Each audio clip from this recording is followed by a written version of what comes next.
right, ladies and gentlemen, good morning, good evening, good afternoon at whatever time you're listening.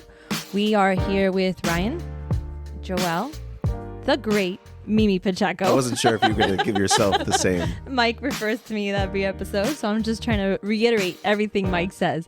And we are here in studio with the founder and CEO of Beyond Merritt, the talented and amazing Rebecca Merritt.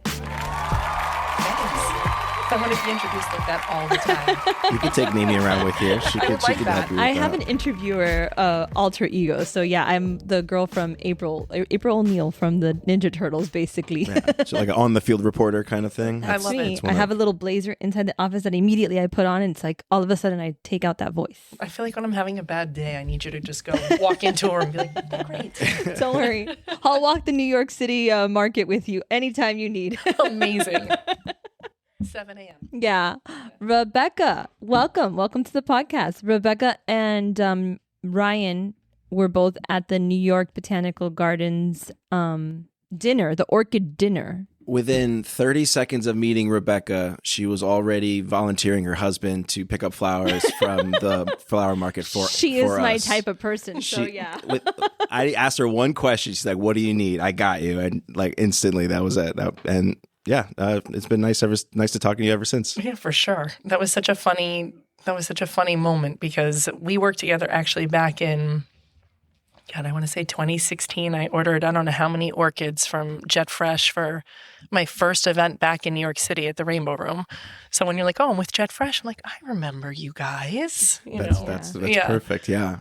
No, the show was great. It was a fun event. And like we had an episode a little bit about it, or we talked a little bit about it, but I don't think we really got to talk much about individual designers and stuff there. Mm-hmm. So to have one here is fun to bring it full circle now. It was a delight to be there. And I feel like because this is being recorded, I need to say I was very grateful that my husband did that for me. Yeah. He is a TV producer. And when I have an event, he generally does not like to have to do like PA things. Right. Even though he says he does. The fact that he picked up flowers for you or offered you should feel very special. I did, honestly. I felt very appreciative. It was like, this was a nice industry moment of like helping each other out. You know? Well, I think we all have been in the trenches. Yeah. Mm-hmm. Where something comes in, it's not right.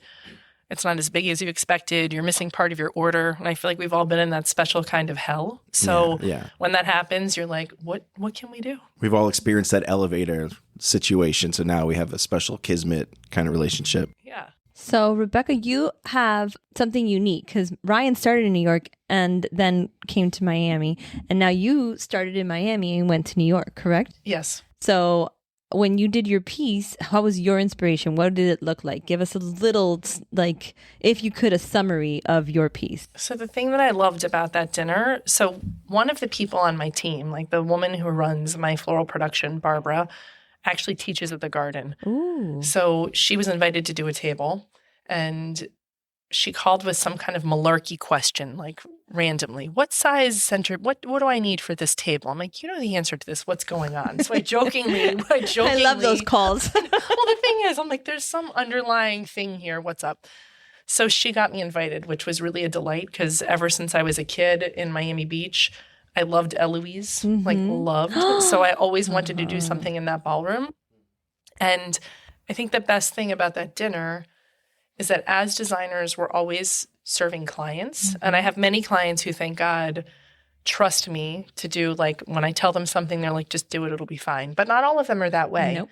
So the idea of doing a table as you imagine it, however you want to do it, and, we do production as well. So I'm not always in the trenches with the flowers in the same way. So it was like this really delightful moment of just like pure creativity.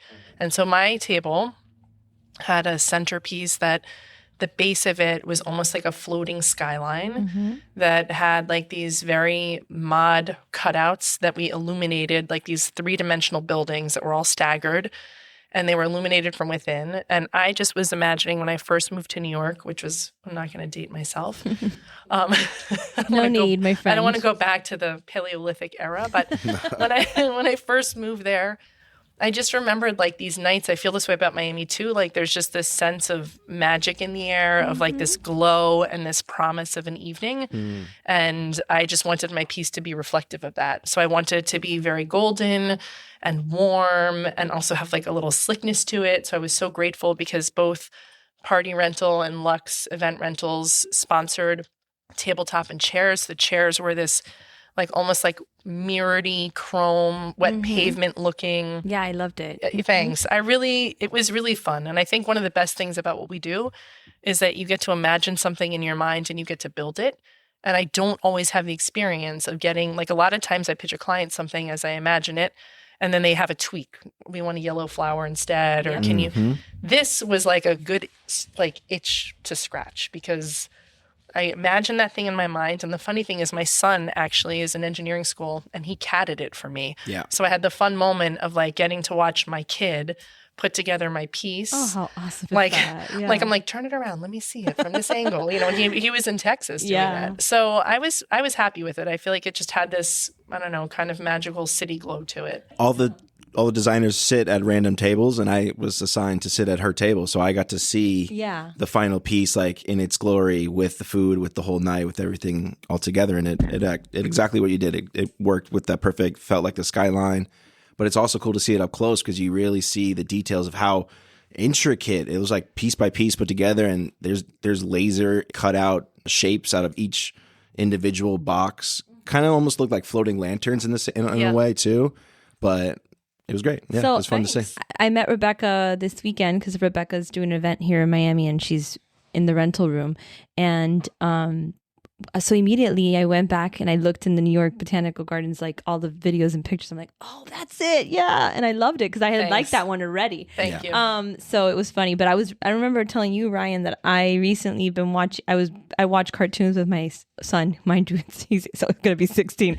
But we just watched Fantasia 2000 and that one Rhapsody in Blues when they do like that Gershwin kind of like view, and it reminded me because there's an Eloise homage to it, and I was like, oh man, if I had to do the New York Botanical Garden, I was just thinking I would have done an Eloise kind of thing. So I think that was really cool. Yeah, you did it in a very sophisticated way. Well, thanks. It was the theme of it was concrete jungle. Yeah. So it was also like I really thought about doing tropicals. You know, that would have been cool too. Yeah, but I also felt like that room was going to be filled with tropicals, and then also like I'm a real sucker for Dutch, and I'm like, it's springtime, you know, and it's a good time for that. It's a good time for all of that. So yeah, it was a fun event to do. I said I was surprised by the amount of interpretation that people took to that. There was a really wide range of what that meant to people, from literal to. I guess that counts as the theme, you know. And there was some people were pretty.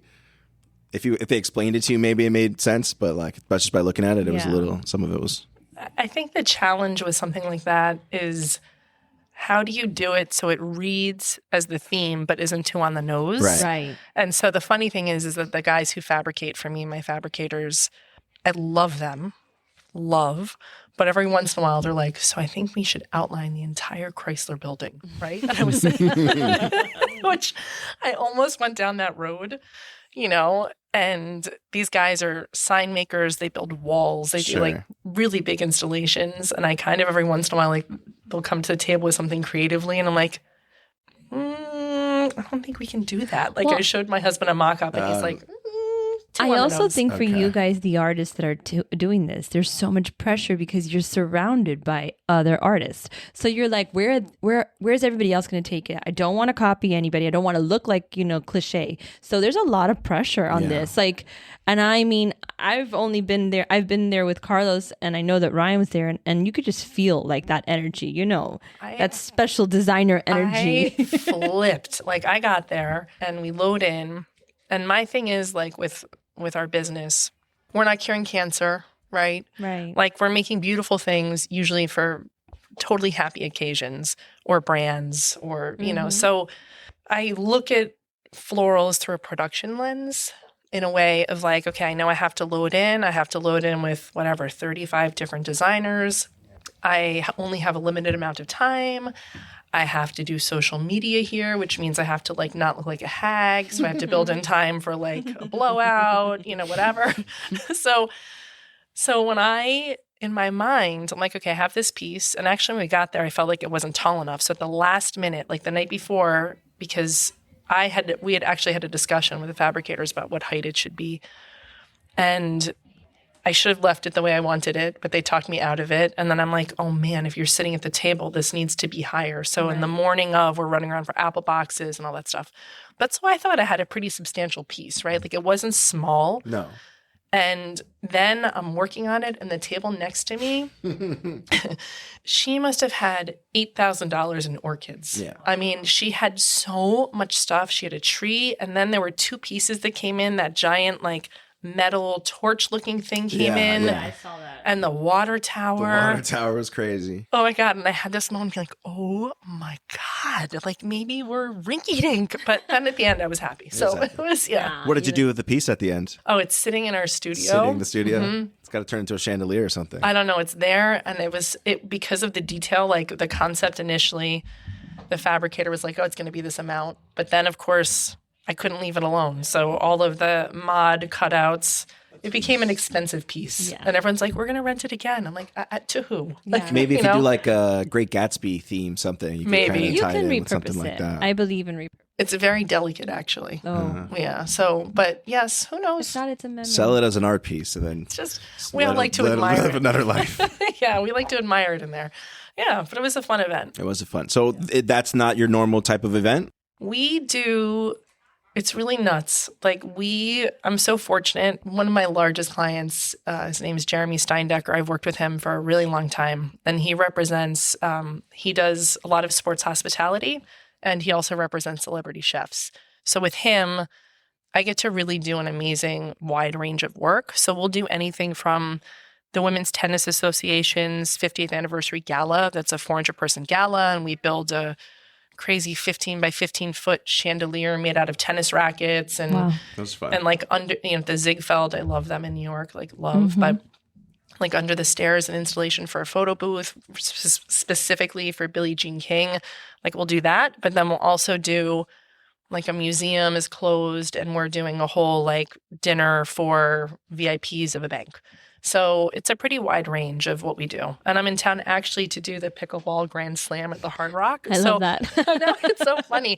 I'm like the queen of racket sports and James Beard award-winning chef. It's funny you said that because when Ryan first sent me your card and was like, we're going to put her on the podcast, and I looked up and I saw all like the tennis, like a lot of your events have the tennis thing. And I was like, beyond Merritt. Oh, Merritt might be like a thing for tennis. Like, oh, I don't even know. I don't know how to play tennis. I have done tennis, Padel. That was a huge one. Yeah. That was a major thing. it's huge again. Like it's huge down here. Yeah, It's of course. huge, huge. But it was like the professional Padel league. Like I did the whole thing with them. Paddle? Can you call it paddle here? Oh, No, it's Padel. That's different.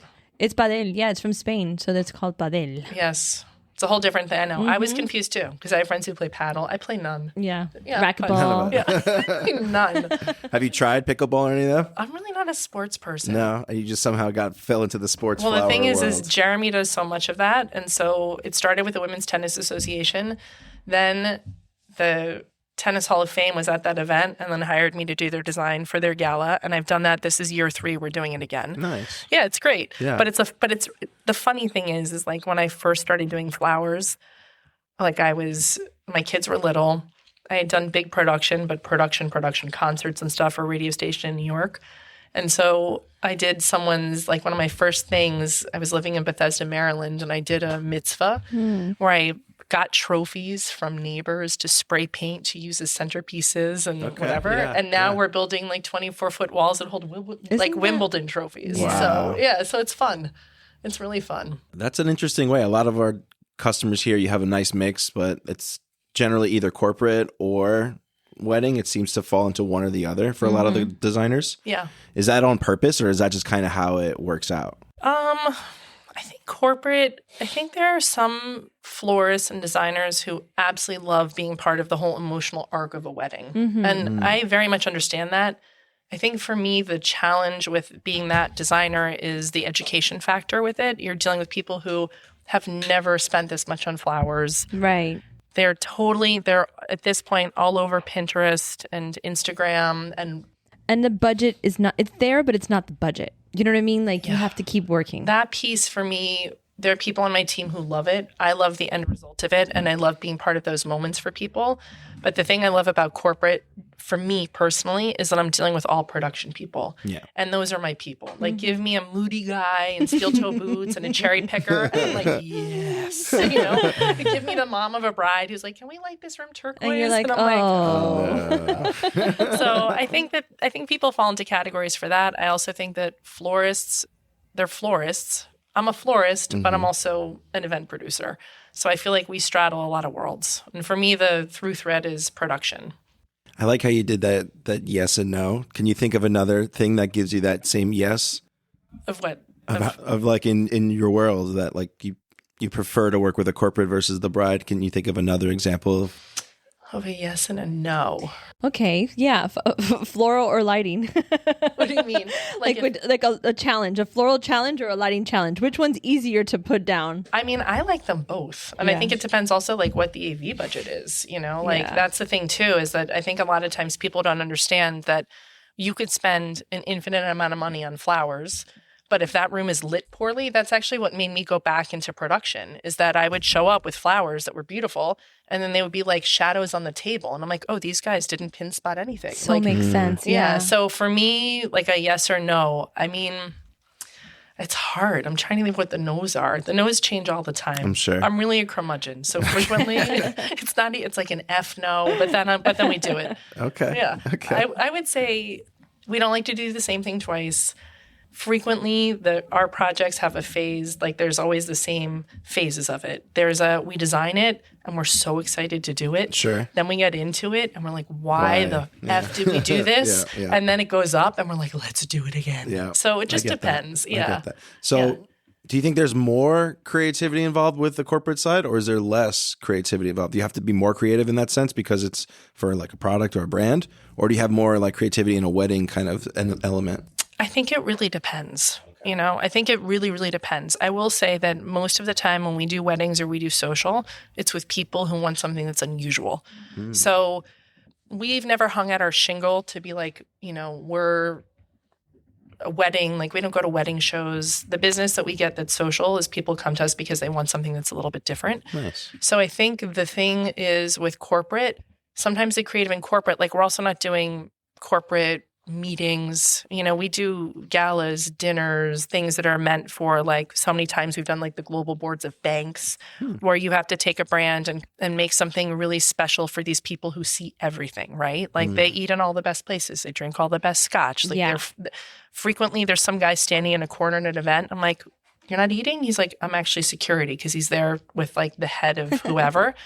So I think with corporate, there's a lot of creative in that you're convincing them that they need this environment and how best to represent them. I think with the social that we do, we have people who want something that's out of the box. They see the weird. Yeah, it's not just the weird. It's like we had a wedding that was at Angel Renaissance in New York, which is an old synagogue that's been transformed into like an art center and an event space. I've always wanted to work there, always, since I moved to New York many moons ago.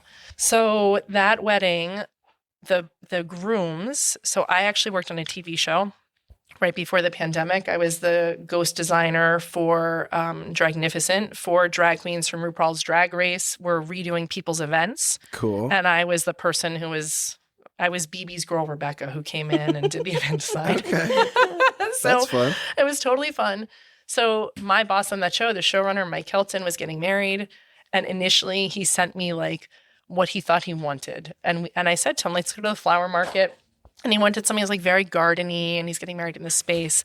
And we walked in to Caribbean Cuts, which is all tropical. And there's always like, you go in, it's like Miami in there all the time, like 7 a.m. Bootsy kits. You know? So you go, it's like, and it feels like Miami because it's humid. And Mike walked in there and he's like, this makes me want to dance and do drugs. I want to do tropicals. And I'm like, amazing. That's it. So we did like a crazy disco tropical wedding. In a historic synagogue. In this historic synagogue that is also like, it has layers of like patina of age. Like it's not pristine. So it's like kind of, it's amazing. And we built this crazy disco bar with all like mirrored tiles. And it was fab, you know, and so that's the kind of stuff that for us we wind up getting socially. It's a bucket list moment for you too. Oh God, I always wanted to work in there, and then to work in there with someone I adore, who's like, you know. So what's your dream Miami venue?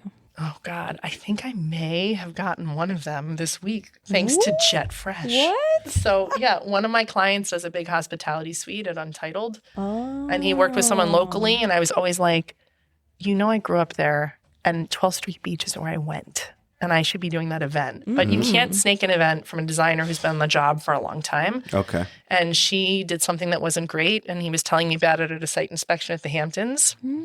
And I was like, you know, I want that event. And he's like, well, you know, you make me nervous because he's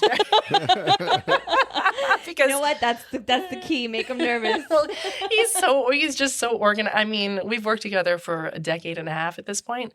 And so I walked him through your space with my phone when I was here and like FaceTime me. And I'm like, so does this make you feel okay working with me in Miami? That this is a I space got a home. I'm like, so that's been a big one for me. I've been after that for a while. So that's a dream. That's awesome. Yeah, that's a dream. I'm excited about that. And then also like Faena. Yeah. Oh God. So fun. I would kill. Oh yeah, that's a good one. Yeah, You think they would ever let somebody cover up that giant mammoth?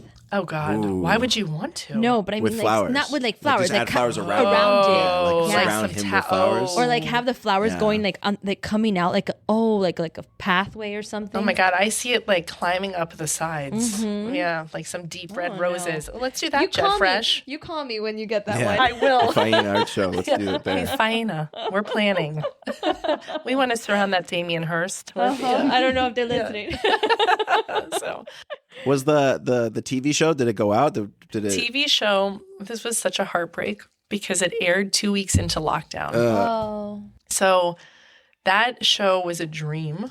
And 2 weeks after lockdown was horrible for TV. 2 months after lockdown was the best time I was gonna ever. say, but right, 2 yeah. weeks, think about it. Everybody Everybody was scared, was nobody knew what to freaking do, out. so- Yeah, they don't want to watch anything but the news. Remember? Also, it's a show about parties and people gathering, right? So, like, let's put on a show about people gathering and having it made her parties, FOMO. right? And we're all sitting in our house wondering if we're going to die. Yeah. Amazing. So it did. It was for a season. And that was to me like also a dream, a dream. Did your husband produce that? He actually did. Okay, because I wanted to eventually get to that at some point, seeing if we could snake in a Jet Fresh show somehow. I think he should. Yeah. The funny thing about that is he was working for a production company, so he used to be on the network side. So a long time ago, we pitched shows together before kids. Yeah. And as we got closer to it, it happened accidentally. His agent thought it was a good idea. Every time he's like, I never want to work with you. And then we'd go to another meeting and it would get closer. And he's like, I'm never working with you. So this show happened. So growing up on Miami Beach, when South Beach was, I'm really going to date myself, like really a thing. I know. Remember that time. Okay. Mm-hmm.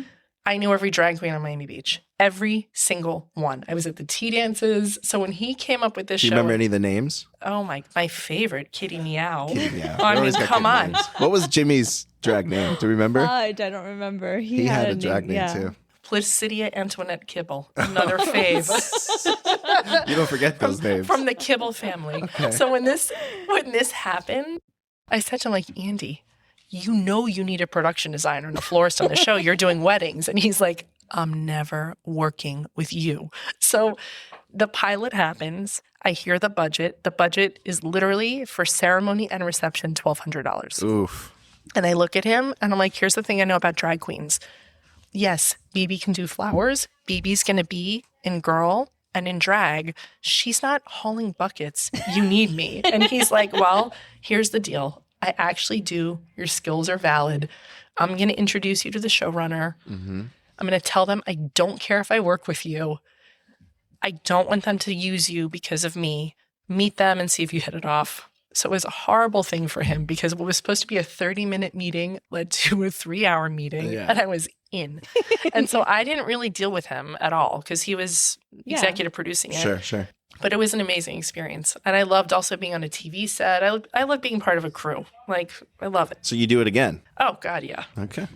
Yeah, I would do it again. Like, TV, to me, I don't want to be on camera. I'm really not great at it. But that whole thing, what I like about production is everyone has their job. Everyone's focused on their job. And that's a great, happy thing to be part of. In my 20s, I worked for an agency that did a movie on South Beach. And I did PA and I hated it. Like, I was just so nervous. PA is bad. I know, but it was like everything. They're like, Mimi, here's the lines for today. Make sure everybody has the lines. And I was just scared to even give it. I mean, I was 20. I was like, just a little girl. And I was there in South Beach. And I remember those early 2000s in South Beach. I remember there was a drag queen on the set and she came up to me and she was like, you need to change your attitude. You are too nervous. You're making me nervous. Don't make people nervous. That's the worst thing you could do on a movie set. And I'm like, oh, shit. Because that's what the beach was. The beach was where you got like your chutzpah. You were like, you get all the real advice there. I felt like everybody would yell at you. It was just so great. I loved the beach back then. It trained you. Yes. Oh my really gosh. Trained you. I was there in my little Volkswagen. I'm like, I parked somebody and they're like, don't park there. What's wrong with you? I'm like, how do I get the coffees inside the freaking hotel? How do I do it? I have to walk 4 blocks. Oh, it's just that broke my nerves to no avail. I don't know how people do TV or movies or production like that. It makes me so anxious just thinking about it. That part of it, like there's 4, one of my favorite moments on the show was we did this wedding for 2 professional wrestlers. And this is this is one of like the rare times that my husband was on set and we had actually like a PA who was an intern. His mom had done a bunch of PR for me. And so I'll never forget that this bride got so blazingly drunk. So we set up the ceremony in the church. We're setting up the party. She shows up and she is absolutely wasted. And so I'll never forget, like, her getting so drunk. There was supposed to be a joke of her with her husband, like her breaking a chair. Mm-hmm. And the PA was so nervous and we're all watching and he's standing next to my husband. He's like so low on the totem pole. Andy's top. And he goes, I don't know about this, Andy. You got to call this, Andy. I don't think it's a good idea, Andy. And I don't have any need to be there anymore. My stuff is done, right? Except for loadout. And I'm like, what is going to happen? She breaks a chair over her husband's head and then just goes, now who wants a piece of me? I was like, I love TV. That's amazing. Yeah. But like that situation of like that wedding, when all this is going on, there's drag queens, like we're all in a pro shop doing like I have to set up like little areas with florals and fabric and lights for them to do like behind the scenes interviews. And there's like, a queen eating somebody else's piece of pizza while someone else is putting on lipstick. Like, it was a dream. We need a House of Fresh, and then in the cash and carry, have everybody do a little fashion show. I love it. The House of Fresh. Yeah, House of Fresh. I like it. Except florists are never fresh. Oh, We're just haggard with bad manicures. Yeah, pretty much you see that. Yeah, that's the deal. Everybody's got 20 things to do today. So Right. I get it. Yeah. That's cool. Well, that's a fun little segment. I mean, I want to hear more about I don't want to keep the conversation all over the TV, but that's fun to hear. It was fun. It was really fun. But also, too, like working with something perishable on set, like all those challenges that we all deal with all the time. Mm-hmm. And you guys deal with that, too. Oh, like, we deal with it. Yeah, things that go bad. Yeah. Yeah. Yeah. We deal with it all the time. Yeah. I know Mimi asked about a dream venue. Is there a dream like corporate client or some like kind of client on your list now that you've already crossed off some on your bucket? Let me think on that. Dream corporate client. Who has been your designer's bucket list to know who's the one you want to work with again? That's just so great. I mean, I can't lie. Like Jeremy Steindecker is my fave of them all. He's just the best. I'm trying to think because the thing is too, we also do hospitality design, so which we did a ton of floral for as well, but silks. Yeah. So florally. God, I don't know. Like we could also talk about. I want to know about the James Beard chefs. I'm sure you've had some good food from these guys. I've had very good food. Yeah. The best food is when you're eating it like in the basement of a venue with like the sous chefs. Yeah. But I will tell you, like when we talk about flowers and James Beard, when I started my business, when I officially, what is going on here? Have you not had any yet? You haven't had? Oh my God, I'm gonna live here. Like, Did you not have any earlier? I mean, I didn't earlier today. I had the other day. Thank you. She comes around 3 or 4 times a day. This is the most amazing thing we ever. gave her a clicker. Thank you. And from Tuesday to Friday, she had 647 cafecitos that she's done. That she's poured out. Because she does the morning and then the afternoon. So she does it twice a day, but it's not just to us. It's also to the clients. So sometimes, especially on a Tuesday or a Thursday when this place is packed, she's going at it. This is like the jet fuel of Jet Fresh. This is part of our brand now at this point. People expect it now. I love it. There you go. It's good for the social media team. They'll appreciate that. I love it. My hair probably is a mess. Meanwhile, I'm burning my finger. It's a little warm. Yeah. It's a little hot. It's a little hot. I might wait on this a second. I feel like my brother and some of the warehouse guys, they'll line these up like shots, and they'll take like 3 or 4 at a time. This is what Miami runs on. People are like, why is Miami so aggressive? I'm like, well. There's the Palmetto is number 1, and number 2 is the Cuban coffee. Cafecito, right. And techno. That's basically your exactly. Answer. It's pretty good. It's great. This is so delicious. I think I'm going to have to start doing this all the time. You can get this pretty much anywhere. I know. Pretty much anywhere now. It's so good. Delicious. James Beard level. James Beard coffee. I would actually love to try that. That would probably be. There's or do you think be it's baristas that are like, Do you think it's like really rated? like pure and like bitter and like simple, or do you think it's like? I've had some coffee. Like I went to a place in Paris, and it said it wasn't like one of the signs like in New York, like this is the best coffee. No, it had like all this whole long line, and you had to get like your croissant and your coffee, and they were just kept talking about the freaking coffee. So I was like, I want to try this coffee. It was shit. Yeah. Like I couldn't take it. It was just too much for me. My husband loved it, but I was just like, it was a mix between that Turkish coffee, which Turkish coffee is really like bitter, but still, I was like, no. Why would people pay? Is that the one this? that cooks in the sand? No, this one didn't. I don't think this one cooked in the sand. I don't know. I don't remember. I gotta look it up. But if you're drinking this all day, like, why do you? Why want would that? I want exactly? We're used to such sweet stuff. Same thing happened in Colombia. Like when they're like, "Oh, you want a tinto?" And I'm like, "Sure." And it's basically water. And I'm like, "Where's the coffee? Like you guys are known for your coffee. Yeah, the coffee grind, the beans and all that are coming from Colombia, not the coffee. Don't kill me. Delish. Don't kill me. They're coming for you. You want us to cut that? You sure you want to? Yeah, we got to cut that one about Colombia. I don't care about France, but Colombia, there's too many of them out there listening. Nope. That's right. You have to leave that alone. No roses for you. Yeah. Yeah. Controversial. Too controversial. So you're doing production and florals. What percentage of that is florals in your? We always do the florals. Okay. So we don't just do straight production. We do both. And the thing I love about that is we get to control the load-in schedules. You know, like the thing that I always say about our business is that we take the practical and make it magical. So we don't start from. We don't start. That's mine. You can't have it. No, she wants to make sure that could be like the title episode now. You know what I mean? Like right. That's what she's writing those notes for. Yeah, quote Rebecca Merritt. What is that? Registered trademark? Right? Yeah, 100%. Yeah. But that's really the thing that we do, and that's the thing from a floral standpoint. Like when you say, "What's my dream job?" My dream job is a job where we get to design what's in our mind, and it dovetails nicely with the mission of the event. So we do both at the same time. And sometimes it's more floral heavy and less production heavy. The job I'm doing currently is less floral and more production. So it's all over the map. Yeah, it's all over the map. But I think I love them both. Yeah. Yeah. Because it's kind of like it balances you, you know? You see they keep you in check. Well, I think it's that, but also for me, like if I want to see it in my mind and I want to see it look right in the room.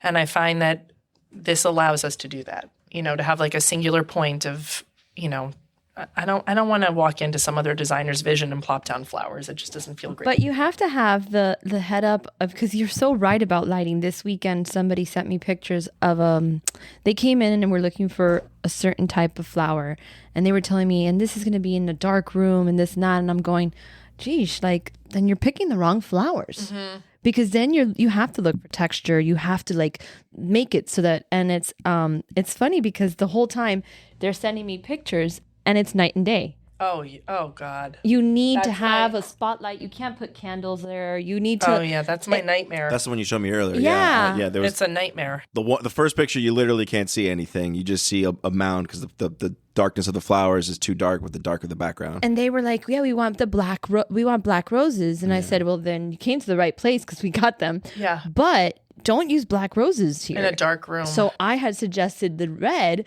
and the reds are what would have popped more. You know what I mean? Like, but it's funny because the client needs to have that understand. I mean, the designers need to have that understanding, and then they also need to be able to have the right verbiage to be able to explain it to the clients, because a lot of clients are like, well, that's what I want. Well, not even just the dark, it's also the colors. You know, I walk into a room, you put certain colored flowers in a room that I don't ever want to light anything blue. You're like, can we light a blue? I'm like, you want to light her in a morgue? You can. Like, it's fine. Like, you want to look like a zombie? Yeah. Go for it. But, you know, that's the thing. Like, that changes every single color, you know? So it's like, for me, the frustration is if I'm dealing with a client who's like, and then we're going to do lighting, blah, blah, blah, blah, blah, and I don't control it, it's disturbing to me.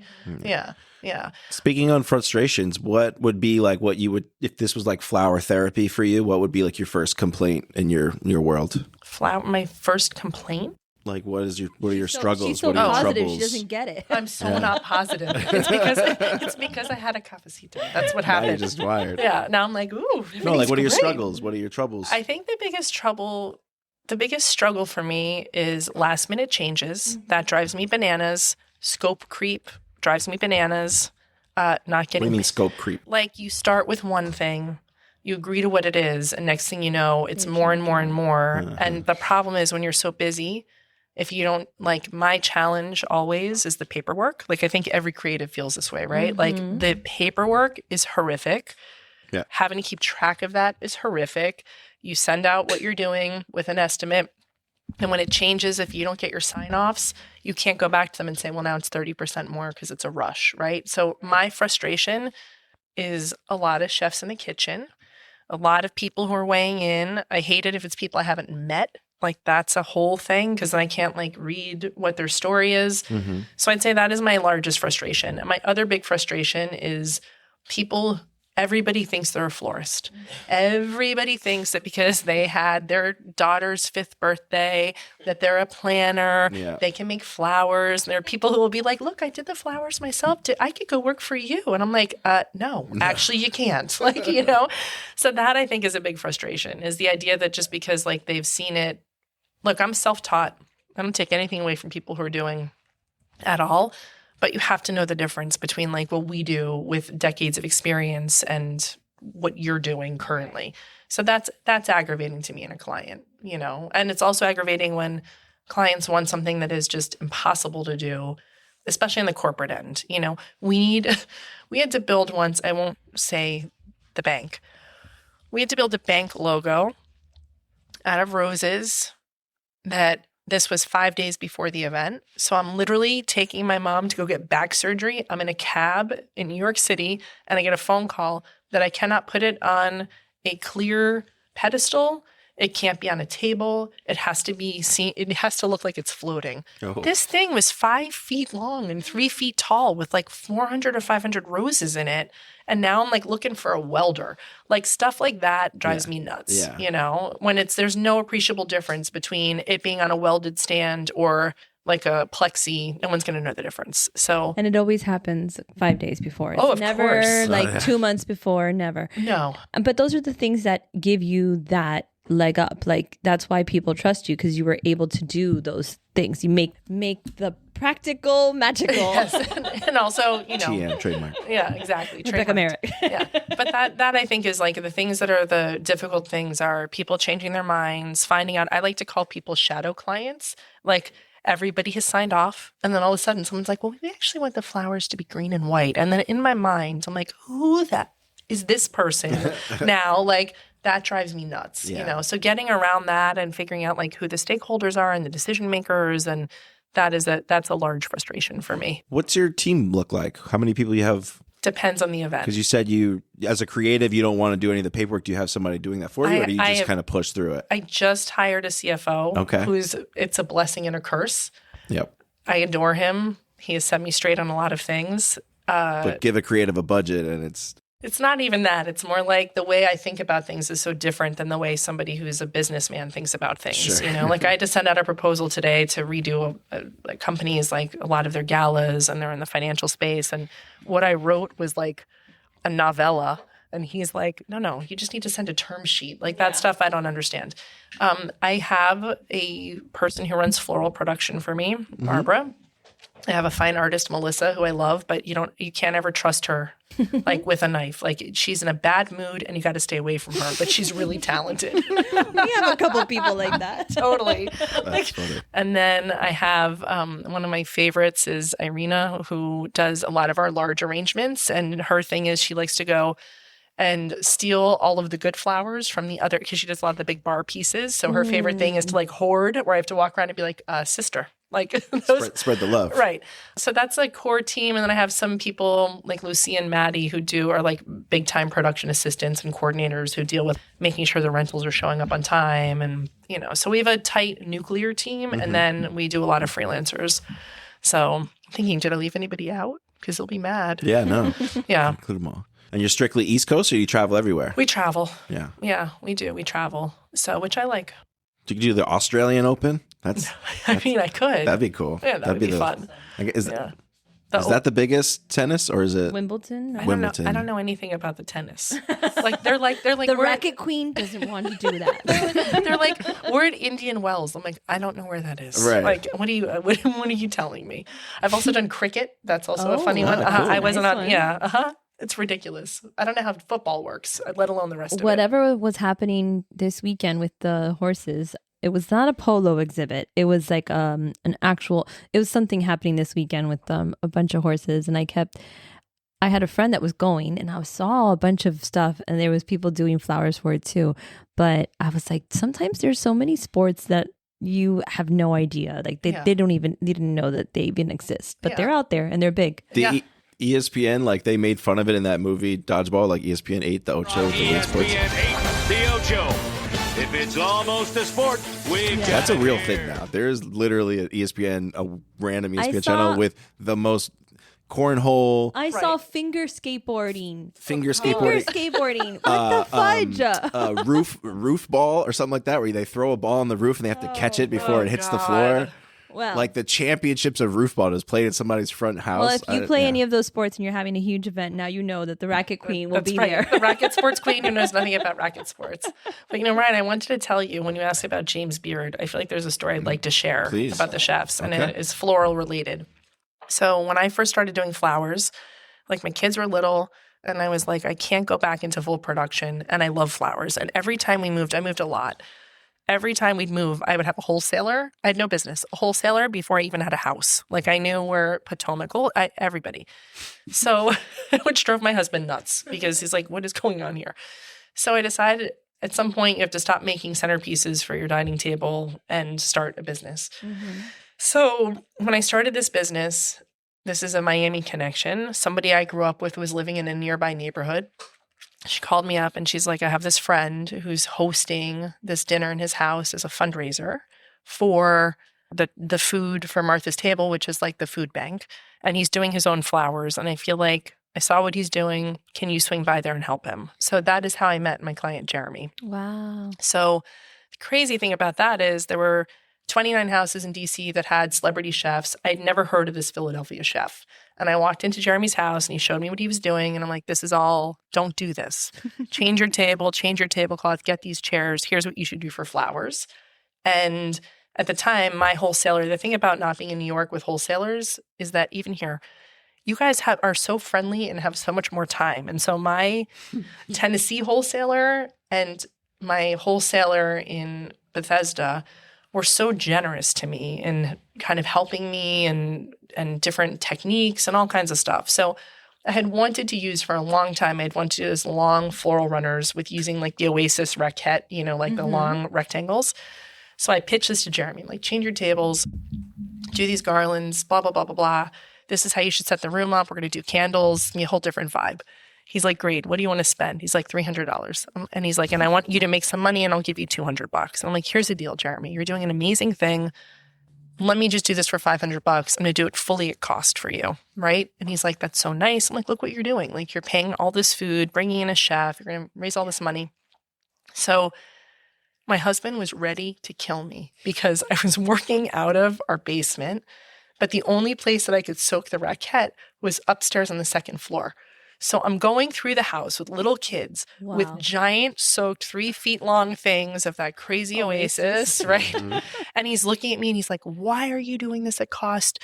It gave me a lecture and a half about it. And I'm like, I just feel like this is a good guy and he's doing such a good thing. Trust and this the is what I'm going to do. process. Mhm. So I used all like Leonidas roses, and because everything was like very earth tony, and I did candles and the whole thing and that. And it was really pretty. And I photographed it, say hi to the chef. I don't know who he is. And at the time, Jeremy was just doing no design stuff. Like US Open, they have someone you have to use. So for him, there was no room for me. I just was like, this is a good thing for me to do. So fast forward 2 years later, I'm in New York, officially now in business. And he calls me and he's like, I actually have a job for you. And I was like, oh, all right, who is it? Like, what's going on? He's like, well, it's at the Soho Culinary Center, or I can't remember the name of it, the cooking school. It's not there anymore.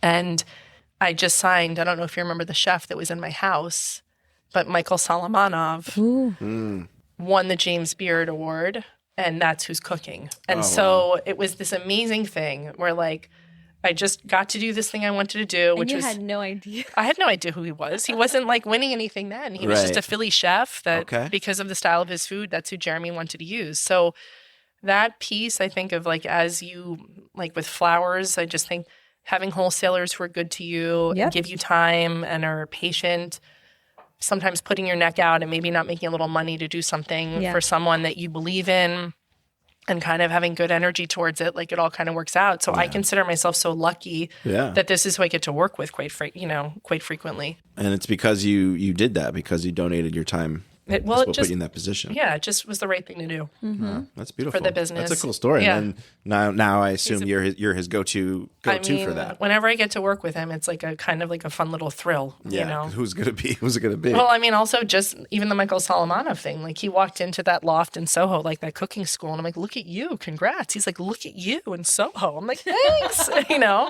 So, yeah. And the other funny thing too about my wholesalers is the one that I had in Bethesda used to refer to me as a maggot. So I had a wholesaler who was a salesperson who came up to literally my chest. And one day I was doing a little buy, and I was like, you know, Evan, I'm really sorry that I'm only spending $300 and these people are spending thousands. He goes, you know what you are? He's like, you're like a maggot. One day, you maggots start out, then you get bigger, then you're blowflies. So when the TV, so when I would call my wholesaler in Bethesda, I'd be like, "It's Maggot. Is Evan there?" And that was my name. Oh wow! So yeah, but that's real love. When somebody gives you a nickname like that. When you get called a maggot, you have to also say it in that country accent. I think that might help it a little bit. It was not country. No. Where was this? It was in Bethesda, but like Maryland, right outside DC. No, I guess not. Yeah, but that's true love right there. Yeah, getting called a maggot by your wholesaler. Amazing. You know what? He saw the potential. Totally. One day you'll be a fly. Yeah. I wonder what other bad analogies he's used. Who knows? Who knows? You're a fly. You're a flea. That's okay. That's great. Yeah. Any other fun, cool projects you're working on in the coming year? Oh my Besides God. Untitled show later in December? Untitled. I'm doing a really fun thing with Jeremy and Mike in the Hamptons. Mm-hmm. So they're doing a pop-up of Laser Wolf. So that's going to be really fun in Southampton. That's his restaurant in Brooklyn. Okay. So we're designing that. We're doing the Hall of Fame gala again. And what else do we have coming up? I know there's more. Oh, we're doing something really fun in Philly with another famous chef, Kalaya. I might be mispronouncing this. If I am, I apologize to all. But there's a really amazing charity that it's called Sharing Excess, and they rescue food that's unused from restaurants, and they feed a lot of people. So we're doing a really fun installation, a little less floral, a little more food that will all be repurposed. So that's a really fun one, and that's what we have going on. Yeah. Any hobbies outside of work? Drinking, napping, What's your go-to drink? Vodka rocks, or a very dry vodka martini, basically vodka cold in a glass. Yeah, okay, gotcha. That's basically it. We got vodka. My favorite move is at the end of an event is, it's really high class, is to take whatever coffee cup you came in, okay, and just go over to the bartender who you've seen set up and be like, hook it up for me. And they do. And then you get in the Uber, and by the time you get home, you're relaxed. Lucky you that you wait till the end of the event. You have the last two Fresh Fest, I try. I'm like, I'm not going to drink. And then all of a sudden, somehow I'm like, where's the bartender? No, but you can't. I mean, the thing is, to be client facing at the end of that day, you can't have a cocktail until you're done. Yeah. So that would be. Well, you're my client. We're a different event. That's Yeah, that kind of. Well, you get so stressed out that you need a drink at a certain point of that event. Which is this event? So we do what's called Fresh Fest. It's our own trade show hybrid event. It's usually a 1-day thing. We've done it twice now. We do it every other year, just for our customers and our vendors only. 2 years. The first one we did at the Rebel Museum, and that one. Oh, that's fun. That one was somehow I was nervous, but not as bad as this one. The next one that we just did this year was at the Ice Palace in downtown. And it legit broke me that day. Like, I was like, oh my God. Nothing to do with ice. It's just the name of the place. It's an event studio. But it was just, in the end, it was all about permits with electricity. And so I couldn't, like, everything was nothing with our flowers. The flowers came out great. Everybody was having a good time. And I would have a good time every 5-10 minutes, and then I'd be pulled back in the back. And the venue was really making us work for it. Yeah. All because it didn't pass the permit, but then we did pass the permit, but then nobody, and it was crazy. What was the issue with the permit? Oh gosh, grounding, the grounding electrical with grounding the electrical for the generator, which we didn't even need a generator. God. We didn't even need the generator to begin with. It was all suggested add-ons that we suggest you do these things just in case. And then you find out after the fact that none of it's necessary. And then, collecting COIs from all of, which is why you use a production company, or an event planner. But it also comes down to like the venue being completely upfront. Like we needed to have a generator grounded, but the week before our event, they had somebody the exact same situation and theirs wasn't an issue. So like. It's horrible when that happens. But long story short, the event worked out wonderful. Everybody had a great time. The only person that knew was me, who had no nails and was drinking at like 3 o'clock. Like, give me another martini, because I could not. We had a client book. I understand this hell. We had a client book hospitality space within Hudson Yards, right? Yeah. Like that whole complex, and it was like a private space, high-end building. The planner booked it, like the internal planner, for a chef, for Mike, to come in. And there was a caterer in-house. It's like, well, you can't bring him in, even though she had signed the contract. So I didn't have to deal with that. But I did have to deal with the fact that they were completely unprepared for what they had to do to prepare his food. Oh. And he comes in with a whole team. So there was no oven that we could, my AV guy had to come in, Mike from Eclipse had to come in and completely and totally map the entire floor, because I couldn't get a map of what the circuits were. And then we couldn't get a permit in time. I called the caterer who we work with all the time, who had to come step in to deal with it because this caterer in-house could not. And then we couldn't get the permit for the ovens with the proofing, with the flames. Mm-hmm. So we had to rent those and hope that we weren't going to get ticketed. And then the morning of, we rewired to the tune of $5,000 their electrical panel to bring in the ovens. So I feel your pain, but also the flowers were totally perfect and the event went off great. Right, so it worked out. Nobody knew. Just me and Ryan knew that I was out there in the back, because they were like, where's Mimi? Oh, she must be in the back. I was putting on deodorant every 10 minutes because I was in the June heat. It was just, God. It was so fun. It's so terrible when that happens. Yeah, but like I said, I think that it made the event in a way better for me, because I knew how much went behind it and how much work was happening to make it perfect. You know what I mean? And everybody had a great time. Yeah, I that's never the most heard important part. Yeah. Is it worth losing a few years of your life for a great event? Yes. Yeah. I think I had high blood pressure for 3 weeks after. And the doctor's like, "What's wrong with you?" Yeah, I'm like, I have no idea. I know. We had something where we were traveling. We had a job in Orlando, and we traveled 16 times in a year, and it was all nightclub, nightlife men, which are a whole other breed. And I'm telling you that I ate we were on the Disney flight from hell. I ate so many peanut M&Ms, cheeseburgers. The normal day was the designer I traveled with. We would be like, "You want to share a marty on the 2.5 martinis before a flight?" The beginning of that trip, we looked like that job. We looked like the beginning of Thelma and Louise. The end, we looked like the end. The flight attendants like, "Here's some vodka." We're like, "How do you know?" They already knew. Yeah, but then it's worth it. Yeah, I agree. I was speaking to Renee Tucci this weekend, and she says, somehow you guys are always. We're always talking about food. She goes, I don't hate it. I love it that you guys are always bringing up food somehow in the podcast. Well, the podcast used to be called Two Fat Guys Talking Flowers. I remember it. So it always had a food element in some point. So I'm glad we did. Of course, we did talk food today. You should know that at some point, this is many years ago, I was sourcing peonies, and you guys had a whole peony. Somebody did a peony like video with milk. I don't know if there was milk or not, but whatever this was, I was watching it in bed on my laptop, and it sounded so pornographic that my husband came in and he's like, "What are you watching?" I'm like, it's just Jet Fresh. Yeah, it's Jet Fresh, and they're peonies. We definitely had fun with that using like sexy guys holding the peonies in front of their waist and stuff like that. We did a bunch of that kind of stuff early on. So.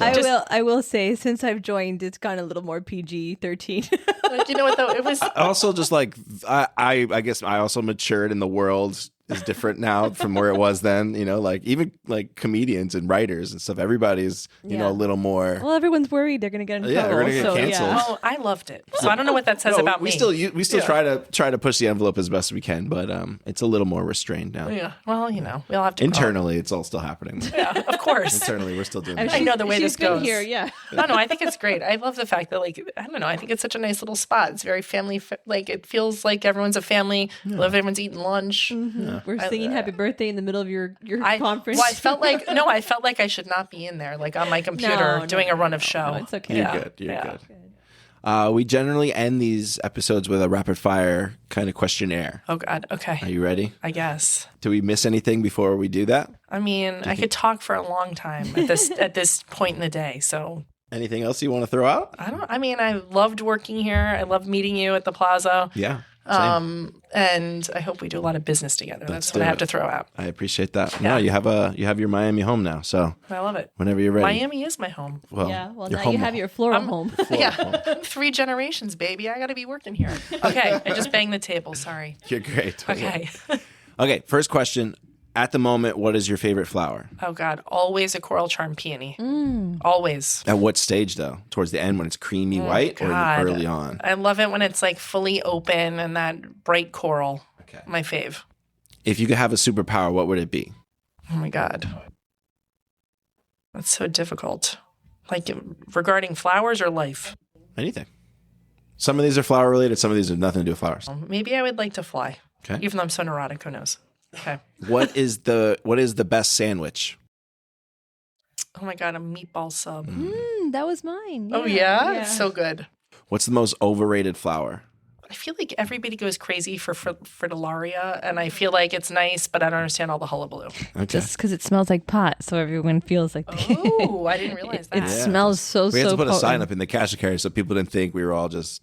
Half of them are stoned, but like we had to literally let them know that's not what they were smelling. That's so funny. Yeah. What's the most underrated flower? I mean, I think honestly, roses. Like people are always like, I don't want roses. I'm like, they're the workhorse of flowers. Right. Yeah. I should always have roses. Yeah. I agree. Pick a movie character or a TV or a celebrity or a historic figure or somebody to have lunch with. These are really hard. You did not warn me about this. I got to be honest. But it's supposed to be like. You're not supposed to give the right answer. You're supposed to give what like comes to mind, I think, first. Mick Jagger. See, that's a good answer. Yeah. Either way. Where are you guys going? Where are you and Mick Jagger going to have lunch? since she knows about having martinis. We're not.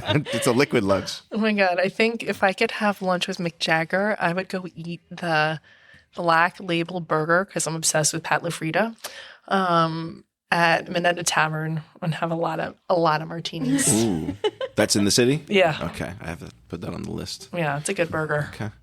I haven't had most of the like top burgers in New York, but I do follow the list. Like this has been a top burger for a long time. What's your top pizza joint?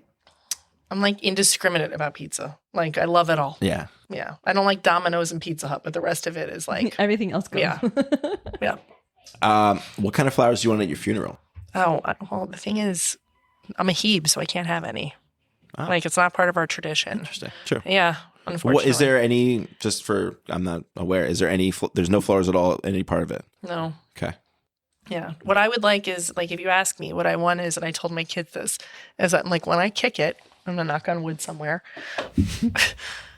I want a light show wherever I'm buried, like something that's solar powered that every night they're like, what is going on over there? That's what I would like. Yeah, that's it. I like it. Yeah. What is your go-to late night drunk food? After a few martinis, what would you like to snack on? I'm like, I really am a bad eater. Okay. Now I'm a good eater because I had to like button it up. But I mean, go-to drunk food is like, it could be anything. Okay. It could be sliders. It could be pizza. It could like, I'm like, I would eat like a 15-year-old boy the rest of my life if I could. Respect. Yeah. Yeah. Yeah. If you could suggest a future guest for our podcast, is there anybody that comes to mind? Doesn't have to be floral, but that's a plus. I feel like there are so many guys in the market in 28th Street that I feel like those guys, you know who would be good? Tom from Caribbean Cuts. Tom from Caribbean Cuts. Yeah, he's pretty funny. I'm sorry my dad didn't make the episode today, but he would have. Yeah, there would have been a whole New York segment of this episode. We were chatting earlier. Yeah, so I'm sure you can see where that would have gone. Yeah. Maybe the next time. Yeah, he asked me in the market who I like and like where I shop. Yeah. So, well, thank you for having me. No, our pleasure. Yeah, I think you guys should add favorite drive to your list. I That's like always in the back of that. Vanity Fair. Like, what's your favorite road? I like interesting. that. That's a good one. What would be your favorite road? Julia Tuttle, Oh yeah, Where's that? right here in the beach. 195. What's the way how you get over? Yeah, Gotcha. best drive. That is the best drive. Well, let me tell you something. That's better than McCarthy because the McCarthy you're stuck on it, but the Julia Tuttle is nice. It's like nice and smooth when it's nice and smooth. Yes, but But good that views. but that view is just It's pretty stellar. I lived on the beach for a bit and my husband and I hated it, but we loved it. We hated getting out, but then when you're coming back home, it's like, yes, I'm finally getting into the real world for me. Yeah, you I know? taught my kids the joy of a causeway cruise, which is like, you got to crank it windows down. Windows Okay. down. And sometimes if there's no traffic, before you go home, you got to do it twice just for the hell of it. Like a good 80 miles an hour. You taking notes, Joelle? Yeah. My favorite drive, I thought of in the Amalfi Coast when you have to go down that crazy, like, I don't know what that's called when it's on the side of the mountain. Yeah. It's like The both- switchbacks. Yeah, it's like beautiful and scary at the same time. Yeah. But, yeah, it's a cool one. You can't help but look out, but your stomach is down. Oh, yeah, yeah, Like, no, it's your like- heart's in your stomach. You know, it's like a wallpaper on your right hand side, Right, and then you're like, death. a bus trying to get by you on your left hand side. No, thank you. All right. How can people get in contact with you if they want to? Our website, which is beyondmerit.com, or Instagram, which I need to be way better about. Is that MERRITT? 2 R's and 2 T's. There we go. Yes, Just make thank sure. you. Of Thank course. you. Karen thanks you. You never know. Karen's like, you idiot. So, yeah. All right, ladies and gentlemen, this has been another episode of The Fresh Bunch. And we were with Ryan, Joel, Mimi. Joel didn't say one word. I know one word, but he was really paying attention, which makes me a proud mama. And thank you again to our amazing guest, Rebecca Merritt from Beyond Merit. And see you next week.